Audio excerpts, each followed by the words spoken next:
Nire oroitzapen biziena igual izango litzateke giroa, ez? Batez ere emakumeon artean sortu zen konplizidade hori, ez?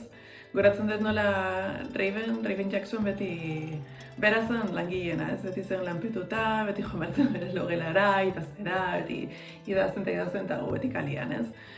Ara ez dakin ora jone, zebaskaltzera, faltzera, gainera karo ni nintzen Euskal Herriko pertsona bakarra eta nahi zeuden hango pintxoekin eta restaurantekin dola liluratuta, ez da. Gero asko gustatu zitzaidan Titza Kobi eta Rainer Frimmel esautzea, bai pertsonalki eta bai, haien pelikulak esautzea be bai, zatik ez denituen esautzen zinemagile hauek. Eta bai.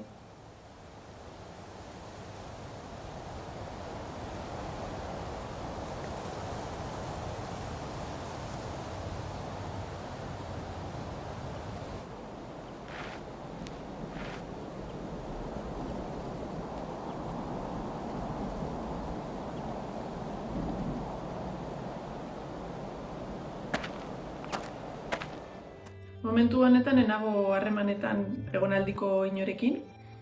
Esan bezala nahiko harreman estua izan nuen egonaldian bai Raven eta bai Martinarekin eta gero WhatsApp bidez hitz egiten genuen, daula ez, baina momenturen batean igual distantzia dela eta edo hori hile egin zen.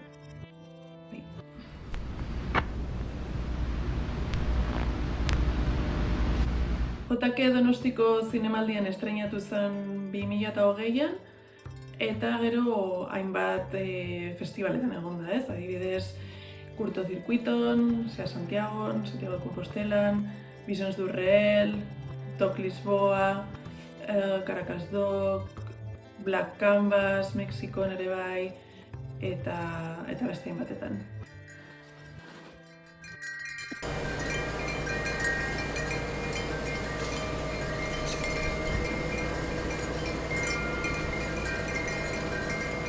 Thank you.